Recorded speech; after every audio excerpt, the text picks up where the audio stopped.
You are about to see how I trained AI spacefighter pilots to fly bombing runs through asteroid fields, aim their weapons, and fight each other. Then I tried to fight all of them myself. You'll see later how that went. The way here was kind of bumpy.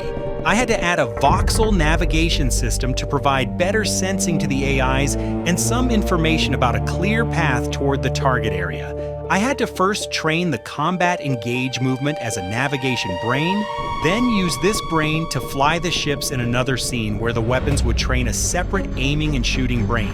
What is this combat engage run? Well, it's a bombing run. Start somewhere, fly to a moving target, then fly past it, bank away, and come back for another pass. And of course, do it multiple times in a row while an asteroid field is adding some difficulty to the environment.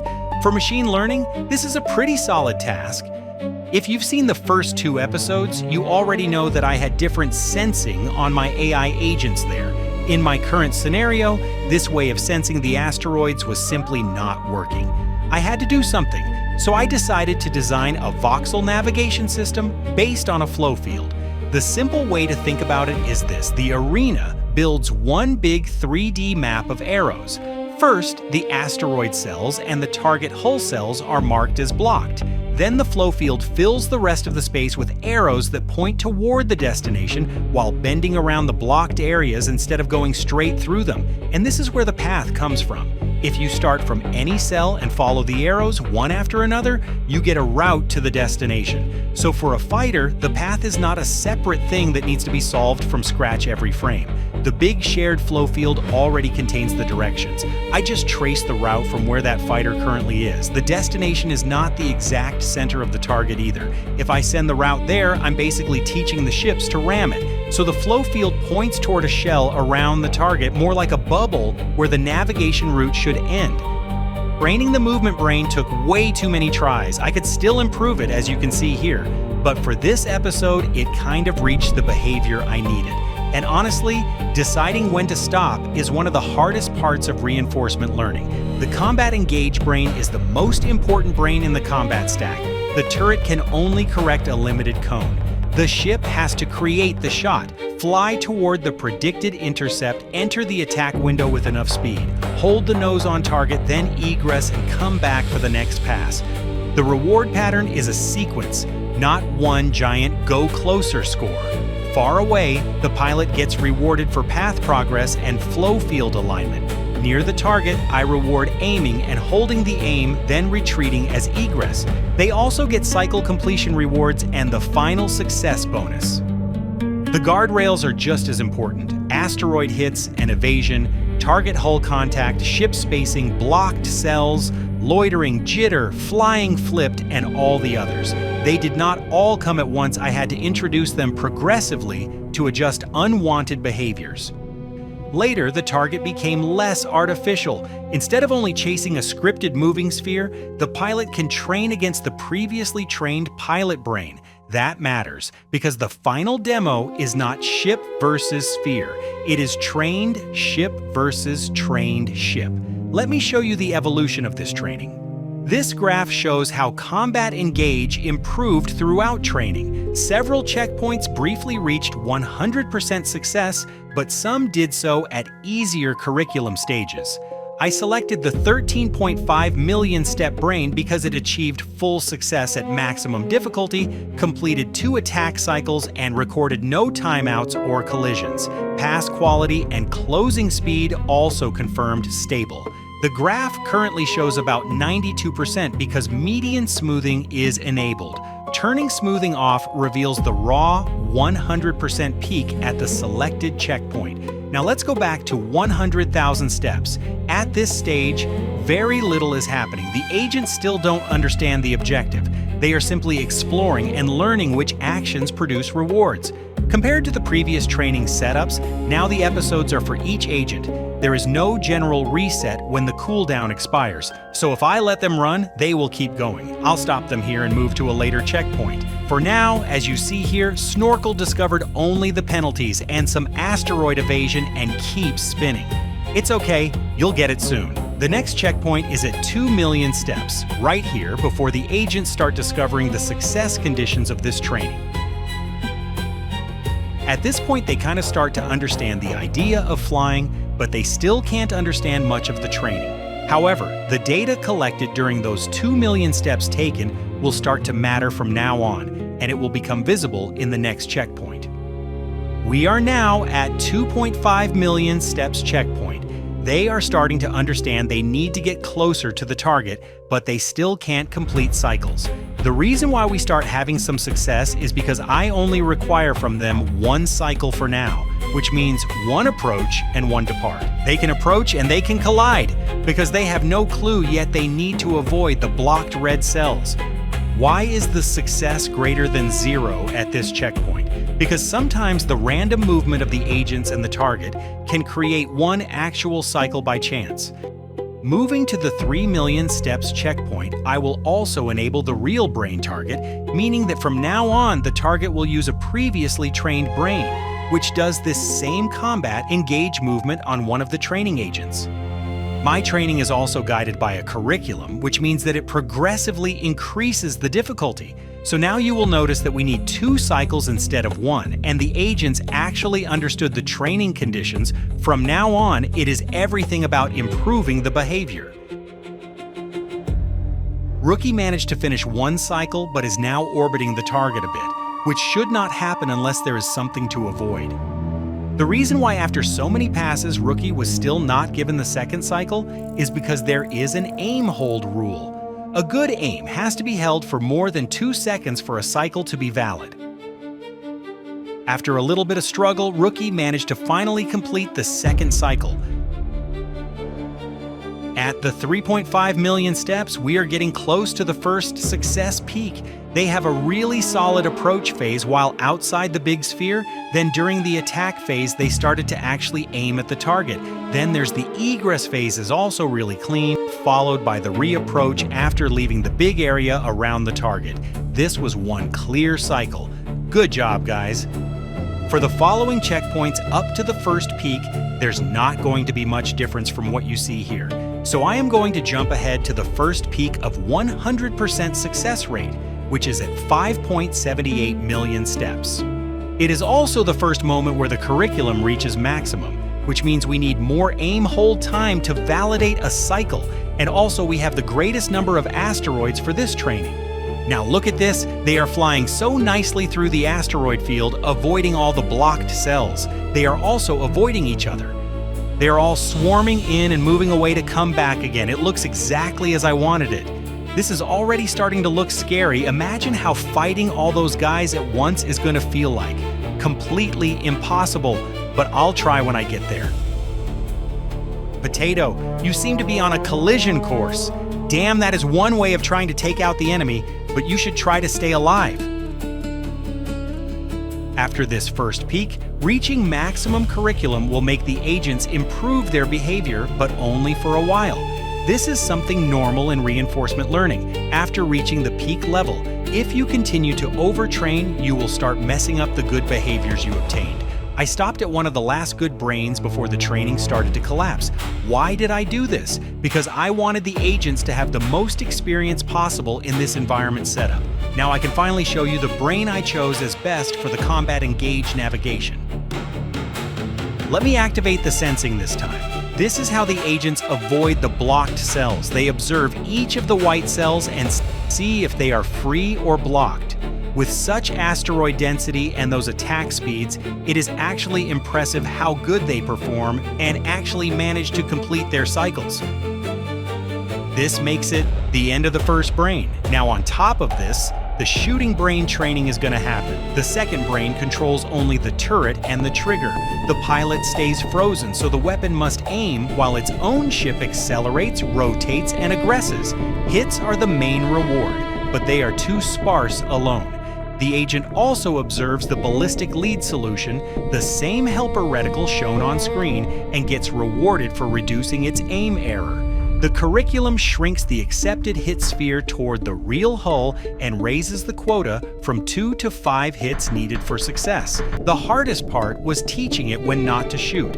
Ammo is limited, so it loses reward if it fires at the wrong moment, when the target is too far away while its ship is moving away, or when a friendly ship is in the way. A normal miss is not punished because I still want it to keep trying. If I punish hitting too much, then it will stop hitting at all. This balance was the main challenge here. I couldn't really find a good way to show you how this training evolved. This progress is harder to read at a glance than the navigation brain, and it is also less interesting visually. At first, every turret fires almost continuously, snapping between random directions and spraying shots across the arena because the agents have not learned what to aim at yet. When a ship lands enough hits to satisfy the current curriculum quota, its episode counts as a success and it disappears from the scene. If it runs out of ammunition before completing that quota, the attempt has failed and the ship explodes. Right now, this is what we see in the time lapse. We are very early in the training and everybody is basically shooting everywhere. Most of them are wasting the ammo and explode, while some of them manage to hit 2 times while they randomly burst fire forward. It does not take very long until we start seeing some accuracy and a success rate higher than 80%. However, the bad fire is still a problem, and this will correct a lot later. Moving further into the training, you will start to see less and less explosions and more agents simply disappearing on success. I will just jump now to the best brain I've trained for shooting. And there we go. No more randomly moving the turret and shooting. You can see that they are now able to hold the aim towards the helping reticle, and they can now land hit after hit. The curriculum here requires them to land 4 shots before success. There are still some moments when the target is not in range, when the turrets are still flickering, but I decided to stop trying to achieve the perfect behavior. I kind of overextended the time I took with this episode, and I still feel I could have done it better, but after 3 months, I had to settle down and actually make this fight happen. You've made it to the most awesome part of this video. Here we are, the big AI combat arena. The setup is simple. 2 teams, 2 motherships, and 1 new fighter launched from each side roughly every 4 seconds. Every ship runs both trained brains. We keep score as they fight. And of course, there are asteroids in the way. How do you think this will go? Well, let's find out. They didn't take too long to start shooting at each other, but that's the only thing I thought them. And there he goes, Beeple just scored the first kill. I am spawning 25 ships on each side. More will join the fight. And then he scores another one. You need to leave some for your teammates too, Beeple.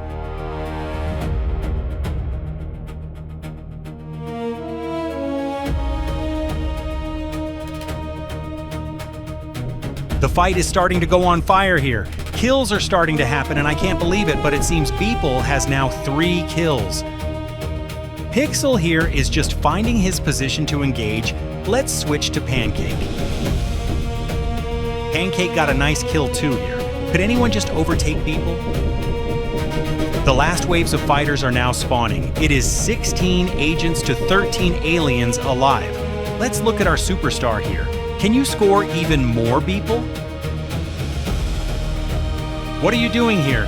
Are you camping? That's what's happening? To me, it looks like our agents are going to win this round. They are not always winning. This is the beauty of trained AIs. The outcome of this fight will be different each time.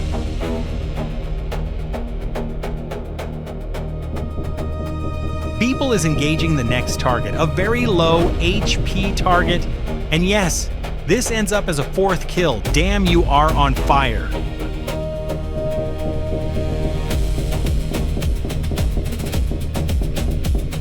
I don't see you well there, Enemy 19. Beeple's coming.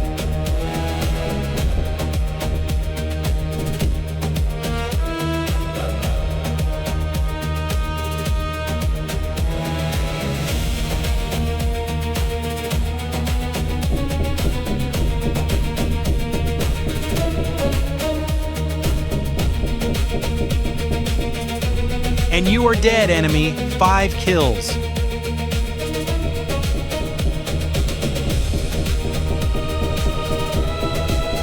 It looks like nothing can stop this hungry beast.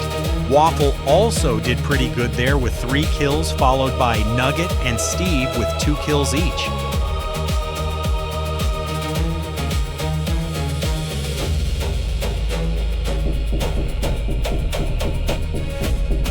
Struggling hard to get the 6th kill, and Beeple got it. This is incredible. I've obviously done some tests on this scene before filming it, but never during tests any of the agents managed to score more than 2 or 3 kills.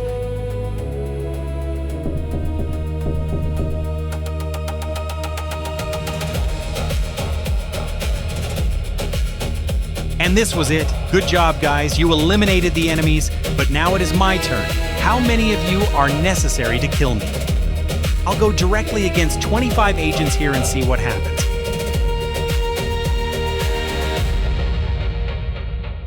Lucky me, they are not all spawned yet, so I will try to take them one by one.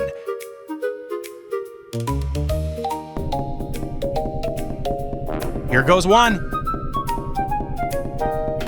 And the second one, oh, they hit really hard. And this third one, damn, I'm almost dead. Okay, maybe a 4th? Okay, this is harder than expected. I want to go again, but I will try to kill just 5 of them. There I go, I'll just go straight to them again. Maybe try to dodge? Coming a little bit from the side to get you. And I got you. And now I am going to get you, yes. And I am coming for you too. Damn, I'm not okay again. I don't even know how to do this. Yeah, maybe just moving forward and trying some schemes. They are coming diving in. Shooting a little bit and then left. And right. And I am taking you down now. I am dead again. Great. Again, I can do this. I know I can do this. I guess I could do this if I shot from behind cover somehow. Let's just get there behind the asteroid, maybe like this. And I gotcha. Ha! It might actually work. And now you, oh, get to cover, get to cover. Nah, I'm just going in. I am not afraid of you guys. I made you, and I am now unmaking you. Just 2 more, I think I did this. You are down, 1 more to go.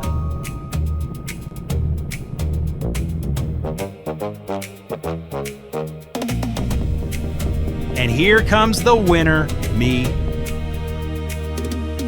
I want to go one last time, against 10 of them. I'm probably losing, but I feel like I got good at this.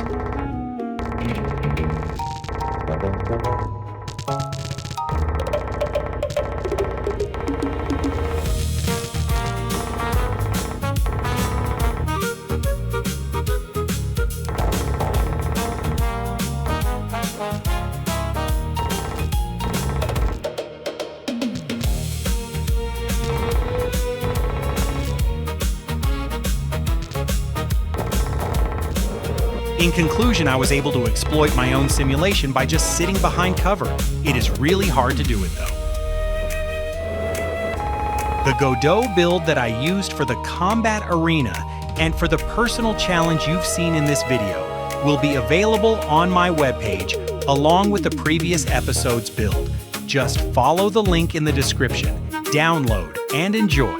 See how many of them you can take down, or simply watch more iterations of the team deathmatch. This wraps up the episode. I hope you enjoyed it, and if you did, I have more content coming, so make sure you stay around.